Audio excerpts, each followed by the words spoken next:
Hello friends, मेरा नाम वेद प्रकाश है। Welcome to my channel inner will power, a collection of motivational stories. आज जिस महिला की कहानी लेकर आया हूँ वो आपको झंझोर कर रख देगा। उन्होंने जिस हालात से उठकर कामयाबी पाई वो सराहनीय है। 5 साल की उम्र में उनके स्पाइन में एक ट्यूमर हो गया। उसका सर्जरी तो कामयाब रहा, लेकिन उन्हें अपने पैरों पर चलने में 4 साल लग गए। 30 साल की उम्र में एक बार फिर वो ट्यूमर वापस आया और इस बार उनके छाती से निचले हिस्से को लकवाग्रस्त कर गया। 3 बड़े ऑपरेशन करने के बाद उनकी जान तो बच गई, लेकिन उन्हें बेजान कर गई। उनके फेफड़े आधे ही सांस भरते हैं क्योंकि आधे लकवाग्रस्त हैं। उनकी पीठ में 200 से अधिक टाके हैं और रीढ़ की 7 हड्डी नहीं है। फिर उन्होंने क्या किया? क्या ज़िंदगी से हार मान कर बैठ गई? क्या उनके साथ जो हुआ उसे ही अपना किस्मत मान लिया? नहीं। उन्होंने अपने जीवन के इस बदलाव को स्वीकार किया और अपने जीवन के नए अध्याय को खुद से लिखा। वो कहती हैं, अगर ईश्वर पे भरोसा करोगे तो वो पाओगे जो तुम्हारी किस्मत में लिखा है, लेकिन खुद पे भरोसा करोगे तो ईश्वर वही लिखेगा जो तुम चाहोगे। जब उन्होंने एथलेटिक्स में भाग लिया तो भारत के लिए अंतर्राष्ट्रीय स्तर पर 23 मेडल जीते। जब उन्होंने स्विमिंग किया तो यमुना के तेज धारा के विपरीत 1 किलोमीटर तैरने का रिकॉर्ड बनाया। जब उन्होंने मोटर बाइक चलाया तो हिमालय के मुश्किल जगहों पर, जहाँ का तापमान 0 से नीचे रहता है, वहाँ पर 8 दिन में 1700 किलोमीटर तय कर लिया। दोस्तों, उस साहसी और हार न मानने वाली महिला का नाम है दीपा मलिक, जिन्होंने एबिलिटी बियॉन्ड डिसेबिलिटी के कथन को सत्य किया। आइए उनकी कहानी सुनते हैं और उनके जज्बे को सलाम करते हैं। दीपा मलिक का जन्म 30 सितंबर 1970 को हरियाणा के सोनीपत में हुआ था। वो एक सैन्य परिवार से हैं। उनके पिता, भाई, पति और ससुर सब आर्मी में हैं। उनकी 2 बेटियां हैं। उन्हें स्पोर्ट्स में बहुत ही इंटरेस्ट था और बचपन से क्रिकेट, बास्केटबॉल इत्यादि खेलों में रुचि लेती थी। उन्हें मोटरसाइकिल चलाना पसंद था और कॉलेज में अपनी क्रिकेट टीम का हिस्सा भी थी। वो ज़िंदगी से प्यार करने वाली और बहुत ही जिंदा दिल इंसान रही है। वो कहती है, जीवन ही ऐसा त्यौहार है जिसे हर दिन मनाया जा सकता है और जिसको मनाने के लिए किसी तारीख की ज़रूरत नहीं है। उनको 5 साल की उम्र में स्पाइन में ट्यूबर हो गया था। सर्जरी हुई पर उन्हें चलने में 4 साल लग गए। फिर सब कुछ ठीक चल रहा था और वो एक सामान्य इंसान की तरह ज़िंदगी जी रही थी। 1999 में 30 साल की उम्र में उनको फिर से स्पाइन में ट्यूबर हो गया। डॉक्टर ने साफ कह दिया कि अब बचना बहुत ही मुश्किल है। अगर बच भी गई तो शरीर का निचला हिस्सा लकवाग्रस्त हो जाएगा और वैसा ही हुआ। 3 बड़े ऑपरेशन के बाद उनकी जान तो बच गई, पर शरीर का निचला हिस्सा काम करना बंद कर दिया। 7 रीढ़ की हड्डी ऑपरेशन के दौरान काट दी गई और पीठ में 200 टाके आए। उनके फेफड़े आधे ही सांस भरते हैं क्योंकि आधे लकवाग्रस्त हैं। वो दोनों हाथों को एक साथ उठा नहीं सकती क्योंकि उनकी बॉडी में बैलेंस नहीं है, मगर वो फिर भी कहती है, मुझे जीवन से प्यार है। वो अपने परिवार के लिए, अपनी बेटियों के लिए जीना चाहती थी। ऑपरेशन के बाद लोग कहने लगे कि ये एक अच्छी माँ नहीं बन पाएगी, अपनी बेटियों को कैसे पालेगी, कभी खाना नहीं बना पाएगी।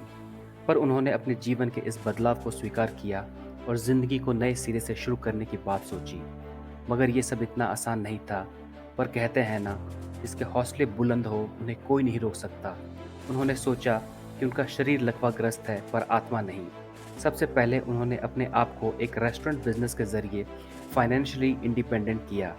पहले खाने की टिफ़िन का होम डिलीवरी का काम शुरू किया और फिर बाद में एक गार्डन रेस्टोरेंट बनाया। एक समय तो ऐसा आया जब उनके महीने की कमाई उनके पति से भी ज़्यादा हो गई।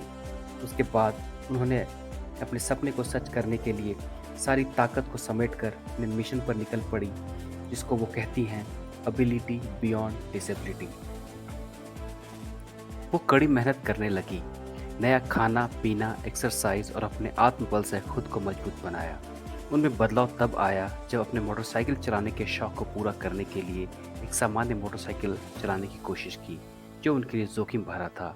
तभी उन्हें पता चला कि महाराष्ट्र में विकलांग लोगों के लिए मोटरसाइकिल बनाए जाते हैं। फिर क्या था, उन्होंने अपने लिए एक मोटरसाइकिल मंगवाई और चलाने लगी। उन्हें शुरू में तो बहुत दिक्कतें आई क्योंकि उनका पीठ कमज़ोर था। फिर वो अपने पीठ को मजबूत करने के लिए स्विमिंग करने लगी। स्विमिंग करने के दौरान उन्हें समझ में आया कि उनका कंधा बहुत ही मजबूत है और उनके पूरे शरीर को सपोर्ट कर रहा है। फिर शुरू हुआ उनके जीवन का नया अध्याय। वो पूरी लगन से स्विमिंग करने लगी और अच्छी तैराक बनकर बहुत सारे रिकॉर्ड्स बनाए।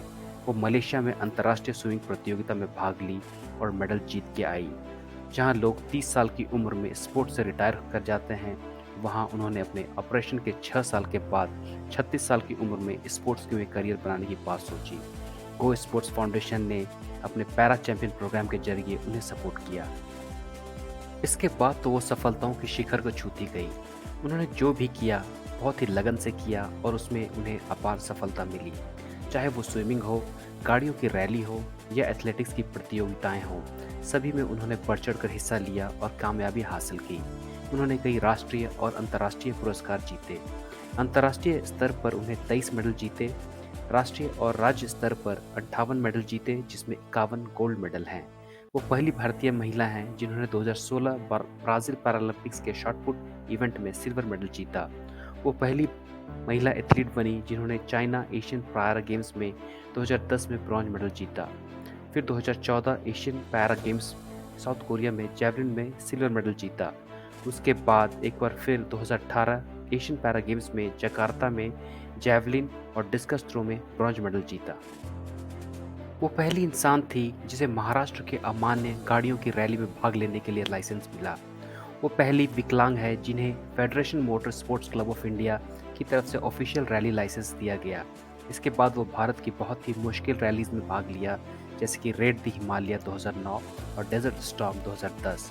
उनके नाम लिम्का बुक ऑफ रिकॉर्ड्स में भी कई रिकॉर्ड दर्ज हैं, जैसे 58 किलोमीटर तक स्पेशल तरीके से बाइक राइडिंग करना, पैन इंडिया ड्राइविंग में 3278 किलोमीटर का सफ़र तय करना और लद्दाख में सबसे ऊंचे रोड पर ड्राइविंग करके पहुंचना। वो हमेशा यही प्रयास करती रही कि लोग उन्हें एक विकलांग के रूप में नहीं बल्कि एक दिव्यांग के रूप में देखें। उन्हें 2012 में अर्जुन अवार्ड दिया गया, 2016 में नीति आयोग की तरफ से वुमेन ट्रांसफॉर्मिंग इंडिया अवार्ड दिया गया, फिर 2017 में पद्मश्री, 2018 में women and child development ministry की तरफ से फर्स्ट वुमेन अवार्ड दिया गया, फिर 2019 में राजीव गांधी खेल रत्न अवार्ड मिला और 2020 में प्राइम मिनिस्टर नरेंद्र मोदी की तरफ से पीएम सम्मान दिया गया। दोस्तों, दीपा मलिक ने सोच, उम्र, जेंडर और विकलांगता की परिभाषा ही बदल दी। उन्होंने ये साबित कर दिया यदि आपके अंदर मेहनत करने का जज्बा है और सपने देखने की क्षमता है तो आप कुछ भी कर सकते हैं। वो लाखों लोगों के लिए एक प्रेरणा का स्रोत है। आशा करता हूँ आपको ये कहानी अच्छी लगी होगी और ये आपके ज़िंदगी में सकारात्मक बदलाव लाएगी। जाते जाते 4 पंक्तियाँ कहना चाहूँगा। कदमों को रुकना मंजूर न था, कदमों को रुकना मंजूर न था, राहें और भी तो हैं, तय तो करना है तो क्यों ना हंसकर, ये ज़िंदगी एक सफ़र ही तो है।